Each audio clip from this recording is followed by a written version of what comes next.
السلام علیکم۔ میں امید کرتا ہوں کہ آپ سب لوگ خیریت سے ہوں گے۔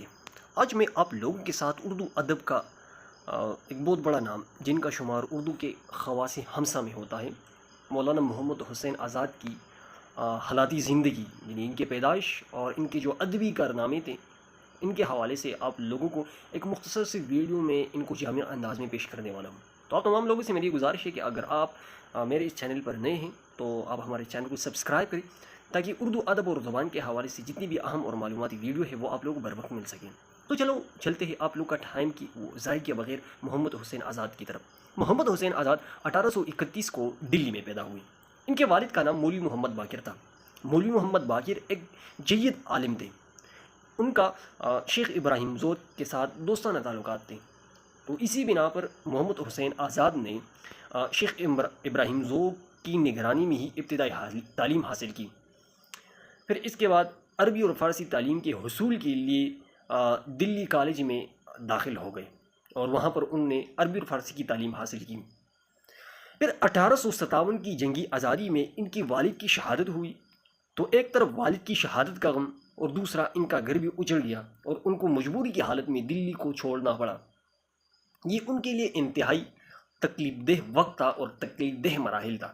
ایک تو ان کے والد کا غم تھا اور دوسرا دلی سے جدائی، اور تیسرا ان کے والدین یعنی ان کے جو خاندان تھا وہ بیار و مددگار ہو گیا، کیونکہ ان کا جو ذریعہ معاش تھا وہ ایک اخبار کے ذریعے، ان کے والد ایک اخبار کو چلاتا تھا، یعنی اخبار کا مدیر تھا۔ تو جب والد کی شہادت ہوئی تو پھر وہ بھی بند ہو گیا اور سارا کچھ جو بھی انتظامات تھے وہ انگریز کے ہاتھ میں چلے گئے۔ تو محمد حسین کا آزاد کے لیے 1857 کی جنگی آزادی کے بعد یہ انتہائی مشکل ترین دور تھا۔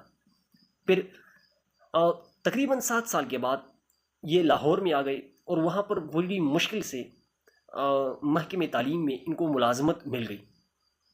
تو اسی دوران ان نے عربی اور فارسی کی تصانیف بھی لکھی جس کی وجہ سے ان کو بہت شہرت حاصل ہوئی۔ تو اس کے ساتھ پھر وقت گزرتا گیا۔ ان کی ایک چہیتی بیٹی تھی، جب ان کی یعنی وہ وفات پا گئی تو ان کی جدائی کا غم برداشت نہ کر سکے محمد حسین آزاد، اور یہ اپنا دماغی توازن کھو بیٹھا اور آخر کار 1910 میں اپنے خالق کی حقیقی سے جا ملے۔ اردو ادب میں ان کو جو مقام و مرتبہ حاصل ہے وہ آپ اس سے اندازہ لگا سکتے ہیں کہ اردو ادب کے لیے جو خواص ہمسہ شمار ہوتے ہیں، جیسے کہ سر سید احمد خان، خواجہ الطاف حسین خالی، مولانا شبلی نوانی، مولوی ڈپٹی نذیر احمد اور آخر میں محمد حسین آزاد، یہ انہی خواص ہمسہ میں ہیں، کیونکہ ان کا اردو ادب کے لیے بہت سا کام ہے، لیکن ان کا جو شاہکار کارنامہ ہے وہ لاہور میں جو انجمن پنجاب کی قیام میں ان کا ایک بہت اہم رول اور ایک بہت اہم کردار تھا۔ انجمن پنجاب کے قیام میں ان کا بہت اہم رول اور بہت اہم کردار تھا، اور انہوں نے بڑے اچھے انداز میں اس انجمن کو چلانے کی صحیح کی اور بہت محنت اور لگن کے ساتھ اس کے لیے کام کیا۔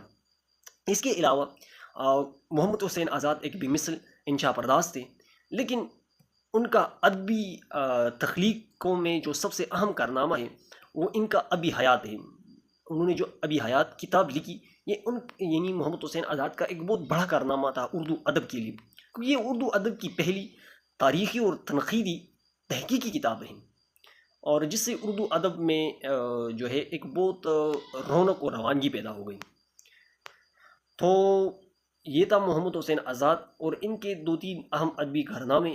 تو میں امید کرتا ہوں کہ آپ لوگوں کو یہ ویڈیو پسند آئی ہوگی، اور اس طرح کی اگر آپ کو یہ ویڈیو پسند ہوئی تو پلیز کائنڈلی آپ اس کو لائک بھی کریں، اور اگر ہم سے کچھ کمی زیادتی اس ویڈیو میں ہوئی ہے تو پلیز کائنڈلی آپ کمنٹ میں ضرور بتا دیجیے۔ آج کے لیے اتنے کافی، والسلام۔